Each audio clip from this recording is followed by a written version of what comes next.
Hi friends, welcome back to my channel దునియా అమ్మాయి vlogs. ఈరోజు recipe Ramzan special గంజండి. ఈ రంజాన్ మాసంలో ఉపవాసం ఉండేవాళ్ళు ఉపవాసం వదులుకోగానే అత్యంత ఇష్టంగా తీసుకునే మొదటిది గంజి. ఈ గంజికి నేను తీసుకున్నవి 1 కప్పు బొంబాయి రవ్వ, సన్నగా కట్ చేసిన పచ్చిమిర్చి, ఆనియన్స్, టమాటా, గరం మసాలాలు, పుదీనా, కొత్తిమీర తీసుకున్నానండి. తర్వాత స్టవ్ పైన బాండీ పెట్టి ఈ బొంబాయి రవ్వను లైట్గా వేయించుకొని పక్కన పెట్టుకోవాలి. తర్వాత స్టవ్ పైన బాండీ పెట్టి ఆయిల్ వేసుకోవాలి. ఆయిల్ హీట్ అయ్యాక పచ్చిమిర్చి, గరం మసాలాలు, ఆనియన్స్ వేసి కొద్దిగా సాల్ట్ వేసి వేయించుకోవాలి. ఆనియన్స్ లైట్ గోల్డెన్ కలర్ వచ్చే వరకు వేయించుకోవాలండి. తర్వాత అల్లం వెల్లుల్లి పేస్ట్ వేసి పచ్చివాసన పోయేదాకా వేయించుకోవాలి.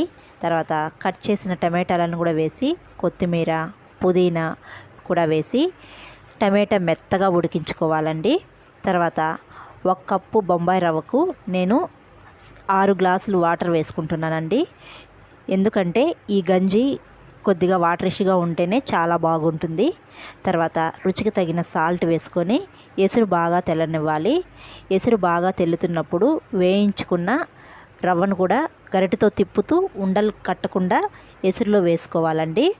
తర్వాత బాగా కలిపి మూత పెట్టి 2 నిమిషాలు ఉడికించుకుంటే రంజాన్ స్పెషల్ గంజి రెడీ అండి. ఈ గంజి రంజాన్ మాసంలో 13 డేస్ కంటిన్యూగా ఉపవాసం ఉండే వారి కోసం చేస్తారు.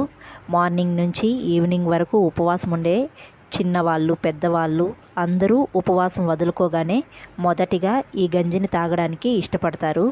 ఈ గంజి చాలా బాగుంటుందండి. అలాగే ఒక లైక్ చేసి సబ్స్క్రైబ్ చేయడం అస్సలు మర్చిపోకండి. నేను పెట్టే వీడియోస్ నోటిఫికేషన్ మీ వరకు రావాలి అంటే బెల్ ఐకాన్ను క్లిక్ చేసి ఆల్ అనే సింబల్ని క్లిక్ చేయండి. Thanks for watching. See you all. Bye.